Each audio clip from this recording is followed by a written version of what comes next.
guys, meron na naman tayong gagawin ngayon. Yung nakarang tinalakay natin ay F93. Ngayon, meron dito nagdala, Panasonic brand pa rin, no? F96 naman. No, so yung F93 at saka F96 ay halos po parehas lang po ng pagto-troubleshooting yan.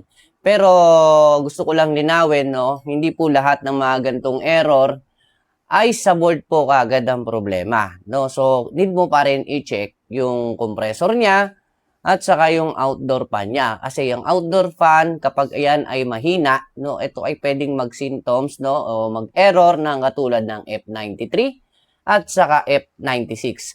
No, so wag na nating patagalin pa. I-check na natin ang IPM section nito para to make sure, no, na talagang sa board ang problema. So ngayon, ito po ang board ng Panasonic na 2 HP or 2.5, no? So ngayon, i-check natin yung kanyang UBW ng kanyang IPM. No? So buksan natin yung tester, pailawin natin nang makita nyo ninyo po ng malinaw, no? Ito po ay sinishare ko sa inyo, no? Ito po ay walang bayad ang aking pag-share. Sa mga nagbabash naman dyan, huwag naman po ayong ganon, no? Kasi ako po ay gumagawa ng paraan para po makapag-share sa kapwa natin technician. So, yung ganyang value po, no? Tignan nyo yung value, no? So, ito po yung U, no? Then, yung sa B ay dapat po ay i-equal doon sa, i-equal po ang U sa B at saka sa W. So, ito po yung U. Ito po yung yung B. Okay, equal naman. Then, ito naman yung W. No, so malinaw naman, no, na 4,446 po ang nakalagay sa kanya sa diode test. Then ito po yung tinatawag na forward bias.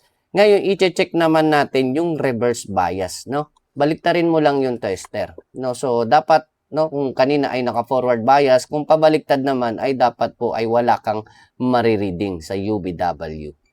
No, so, hintayin lang natin ng sandali na ma-discharge, no, yung kanyang load. Ayan. So, dapat ganyan siya. No, yung kabila rin ay dapat ganun din po. Ayan. So, wala din. Then, yung sa kabila. Okay. So, wala din. No? So, ito po yung positive line. No? Then, pupunta naman tayo sa negative line. Ito po yung negative line. No? So, dito naman tayo tutusok. Kasi medyo malaki yung board, no? Medyo hindi maabot yung ating test rod. So, may reading siya ng katulad nung kanina. Then, punta naman tayo sa V. Okay. So, parehas din ng reading. So, good pa rin yan. Then, dito rin naman po, no? Ayan. Okay din po siya. Ngayon, i-check naman natin ng reverse bias dahil ito po ay naka-forward biasing. Okay? So, baliktarin lang din natin ang ating tester. Tusok natin dito sa negative side, then sa W. So, dapat yan ay walang reading, gaya ng nakikita ninyo. Then, dito naman sa kabila, wala ring reading. Then, dito rin po sa kabila, ay wala rin pong reading. Ibig sabihin, yung IPM natin na output section ay good. No? Then, makikita nyo naman sa resistor niya, no? Yung fusible resistor niya, na wala humpatid. So, clear na clear po yung negative side niya. Kasi pag nagkaroon po kasi ng shorted, yung output line niyan, yung IPM niyan, ay ito po ay nasusunog. Dahil ito po ay fusible resistor. Ngayon, punta naman tayo rito sa tinatawag na input side ng ating IPM. Ngayon, dapat natin i-check yung mga yan. Ngayon, ito po yung UBW side. Ito pong side na yan. I-check natin yung mga capacitor niyan, no? Check natin yung capacitor niyan. No, so, magsiset tayo sa ating tester ng capacitor. Okay? Yan, check natin. So, 46 ang reading natin, no? 46.7 microfarad. Then, check naman natin yung sa V. 47 microfarad din po. 0.8, good pa po yan. Dahil yan po ay merong tolerance. Then, sa kabila naman, meron din po. So, okay pa po yan. No? So, wag tayo rito. So, dito naman tayo sa input side. Ito po yung input side, no, na resistor, no, na nagbubukas po ng gate ng ating 6 na IGBT. Dahil ang IPM po ay merong 6 na IGBT. No, so kapag itong mga resistor na ito, no, na naglilimit ng voltahe papunta sa gate ng ating 6 na IGBT, dahil 6 yung IGBT, 6 din po ang resistor na ginagamit, no?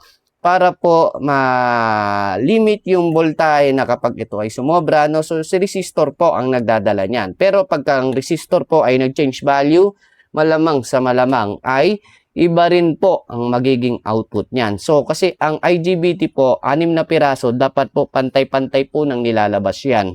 Okay? So, check natin yung resistor. Dahil ito ay resistor, no? Pakita natin sa camera, sa ating microscope, para ma-guide ko po kayo ng malinaw. So, hanapin natin. Medyo mahirap itutok at medyo malapit. Ayan. So, medyo clear natin siya ng konti. Kung makikita ninyo, yung resistor ay nakalagay 681. No? So, 681, linawin ko nung nakaraan kasi nagkamali ako. No?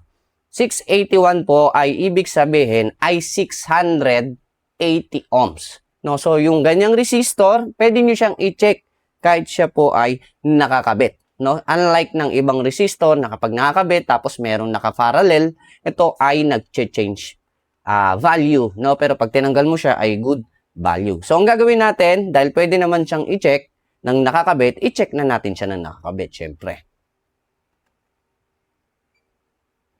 Ayan. So, ito po, dapat po ay 680 ohms po ang marireading natin. So, tusukin natin. Ayan. 680 ohms, no? 680 ohms. Pero makikita mo sa kanyang tester ay 6,800 kilo ohms. Ganun po talaga ang reading ng aking tester. Pero 680 po yan. No? 680 ohms. Dahil wala pa tayo sa 1. No? So, baba natin yung ating tester. No? Tusok naman tayo rito sa kabila. Ayan. Dapat 680 rin. O, so, nakikita nyo naman, 371 kilo ohms. So, change value na po yan. Then, baba pa tayo isa pa. Ayan. Nakita nyo naman, no? 680 ohms din po. No? Then, dito naman sa kabila, no, so, ganun din po. So, good pa yan. Then, dito naman sa kabila, ayan. No, so, dito din sa kabila, no, ayan. Kita nyo naman, no. So, iba na yan, mga sir. No? Iba na ang value na yan. Nasa 7 na siya, no, 700 ohms. O, balik rin natin tester.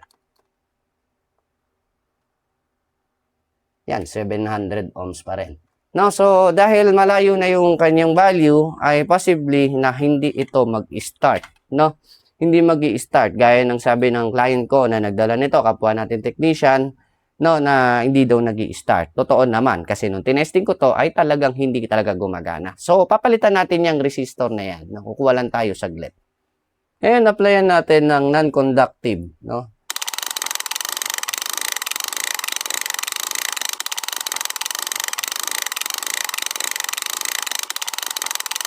No, so sa mga basher natin dyan, no, shoutout sa inyo, no, sana po ay wag po kayong ganyan. Dahil ito pong content ko na to, kung ito po ay alam na ninyo, no, alam na ninyo, wag naman sanang, dahil hindi naman tayo pagalingan dito.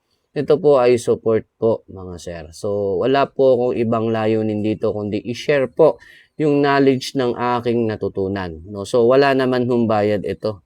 Libre lang naman hong manood. So, wag po tayong gano'n, no? So, kung kayo po ay walang ambag sa kapwa nyo, manahimik na lang po kayo. Shoutout po sa inyong lahat. So, ayan, meron na tayong nakuwang resistor.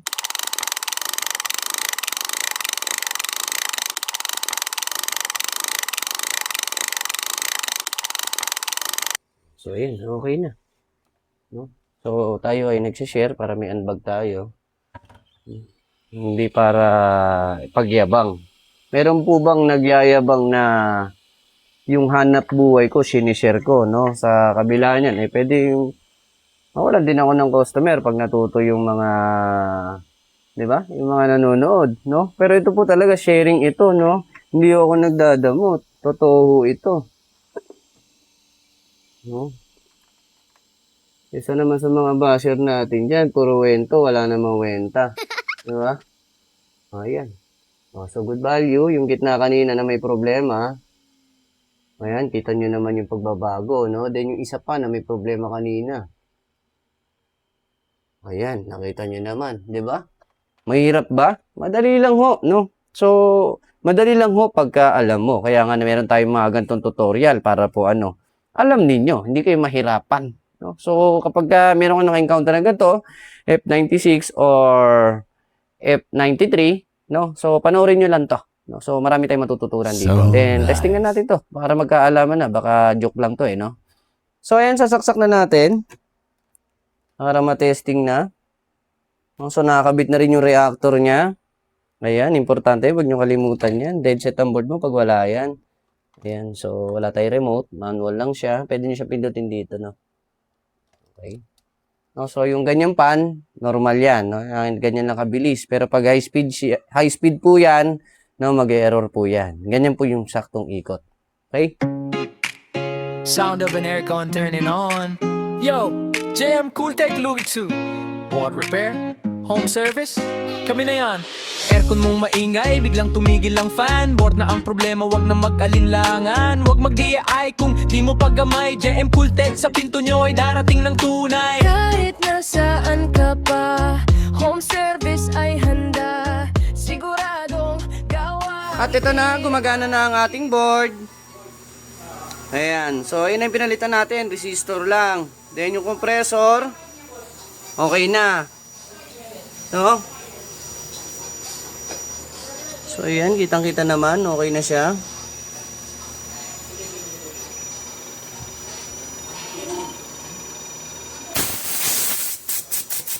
Ayan. Pwede na i-testing actual.